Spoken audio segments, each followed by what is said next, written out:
The first scripture reading this morning is Psalm chapter 139, verses 1 through 6 and 13 through 18. The psalmist gives praises to the God who knows us intimately. O Lord, you have searched me and known me. You know when I sit down and when I rise up. You discern my thoughts from far away. You search out my path and my lying down and are acquainted with me in all my ways. Even before a word is on my tongue, O Lord, you know it completely. You hem me in, behind and before, and lay your hand upon me. Such knowledge is too wonderful for me. It is so high that I cannot attain it. For it was you who formed my inward parts. You knit me together in my mother's womb. I praise you, for I am fearfully and wonderfully made. Wonderful are your works that I know very well. My frame was not hidden from you when I was being made in secret, intricately woven in the depths of the earth. Your eyes beheld my unformed substance. In your book were written all the days that were formed for me, when none of them as yet existed. How weighty to me are your thoughts, O God!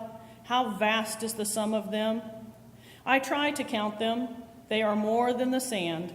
I come to the end, and I am still with you.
The second scripture reading today comes from Mark chapter 2, verse 23 and chapter 3, verse 6.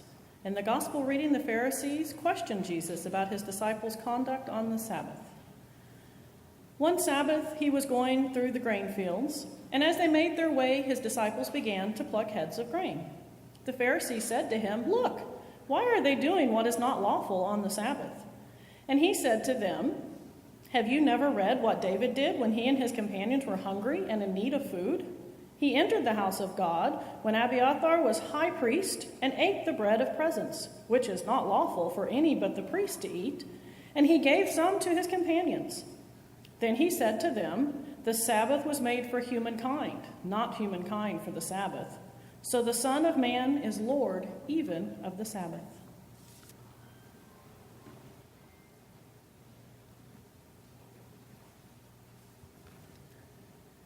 Well, we made it to another Sunday.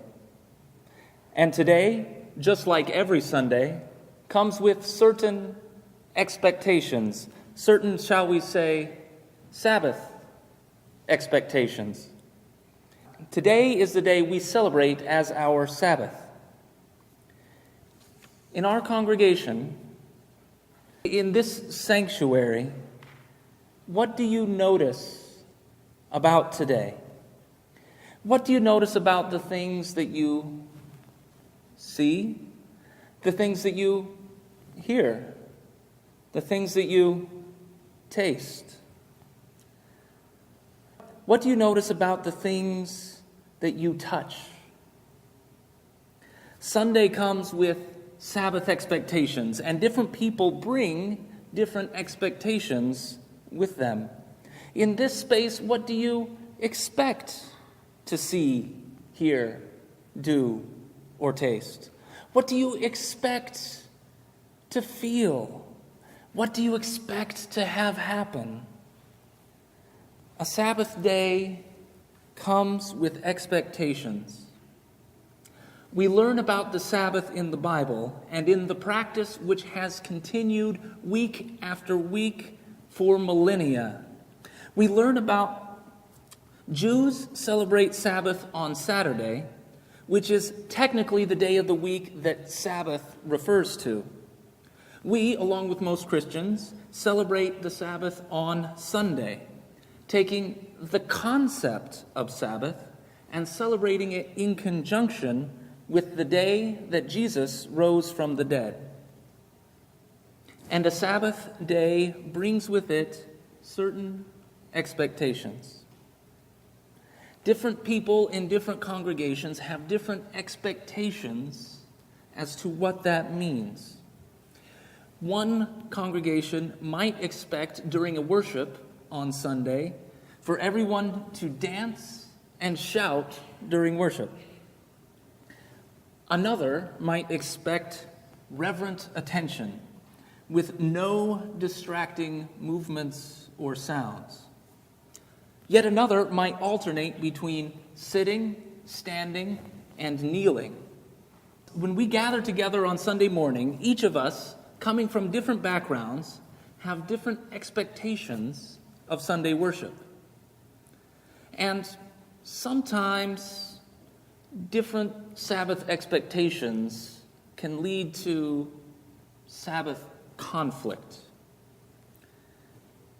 Here in Springfield in 1887, long before this sanctuary was built, at what was then First Christian Church, such a conflict of Sabbath expectations came to a head. The church had just installed a new organ, but some, according to the views of what they saw the Bible calling them to, opposed the use of an organ in worship.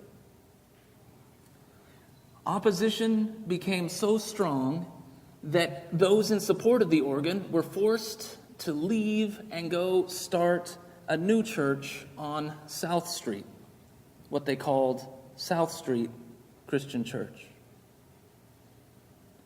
Those differences in Sabbath expectations led to division and conflict.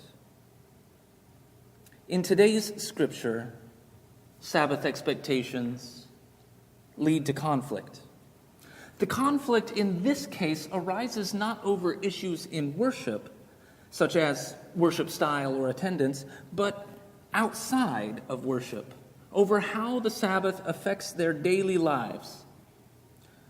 On a particular Sabbath, Jesus and his disciples are passing through a wheat field that doesn't belong to them. And the disciples pluck grains of wheat from the stalks. And there is a group of people who are called the Pharisees, who were there present, who see this and take issue with it. Now, they do not take issue with the practice itself, because the Pharisees know the Bible very well and they know its commandments. They know that the Bible commands in Leviticus 19, 9 through 10, when you reap the harvest of your land, you shall not reap to the very edges of your field, or gather the gleanings of your harvest. You shall leave them for the poor and for the immigrant. The Pharisees know that those going through hard times have every right to eat from the field's leftovers for their sustenance. The Pharisees do not take issue with the practice of gleaning, but with the day that the disciples practice their gleaning on. They have a Sabbath expectation that expects the day to be a day of rest. And harvesting a field is work, and therefore in violation of the Sabbath. The text does not give the Pharisees reasoning as to why they object. It only says that they objected. In history, Pharisees were a very diverse group, and this story, like so many in the Gospels, uses a single argument from one small group in order to highlight Jesus' response in opposition to the Pharisees. I like to think about what was going through the Pharisees' minds, what made them object to what they saw Jesus' disciples doing. I like to think that they had an argument that was based on the scriptures that they used to get at the meaning of what Sabbath was about.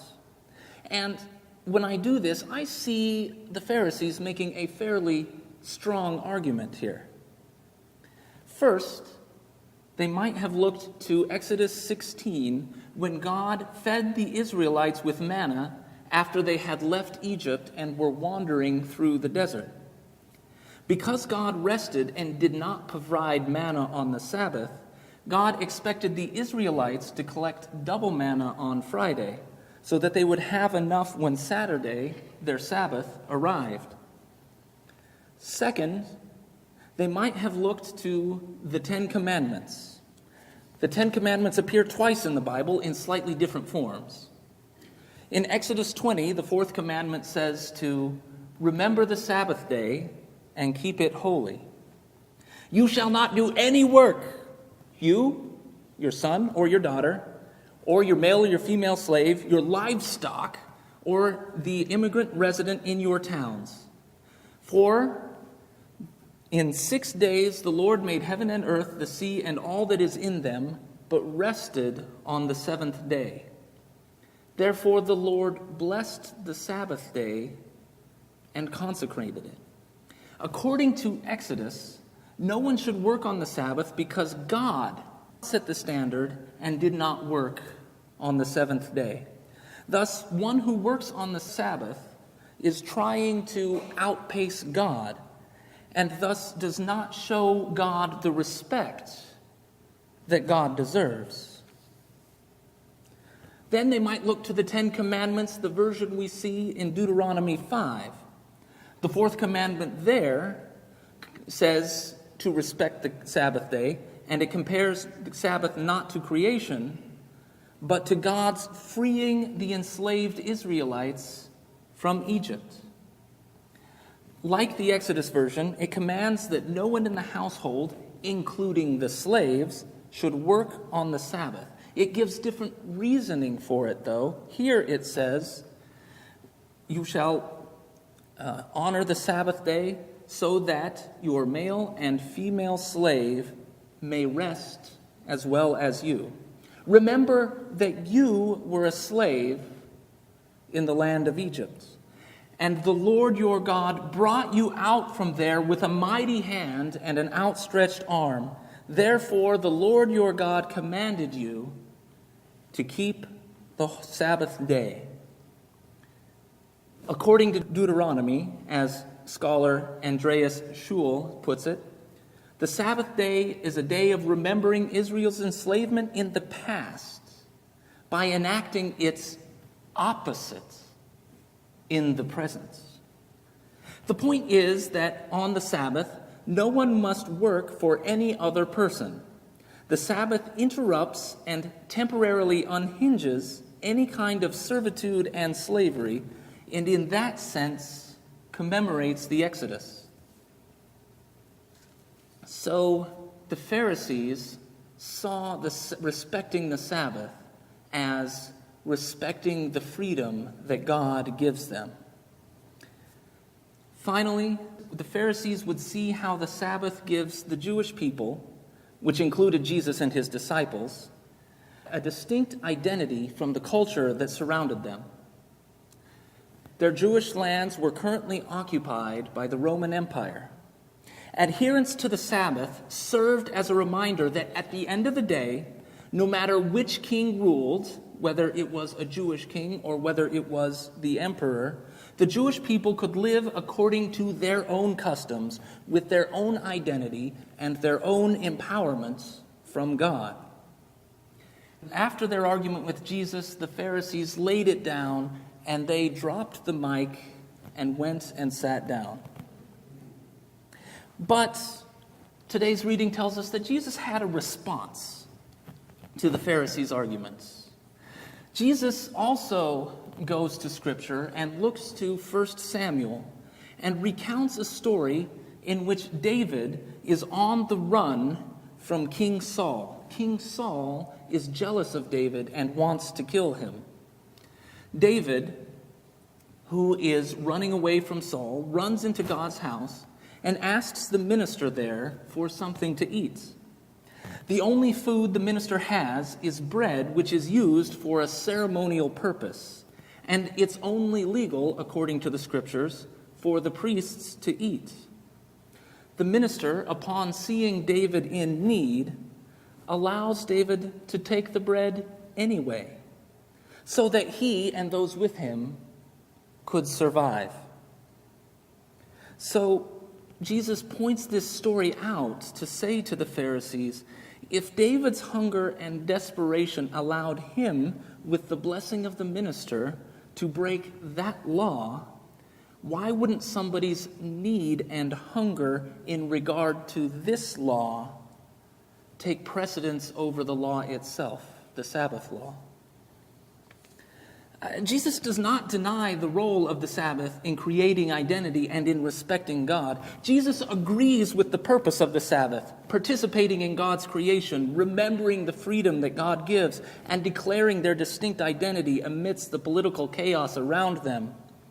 But according to Jesus, the Pharisees' argument didn't appreciate the full diversity of who was there and didn't appreciate the disciples' particular needs.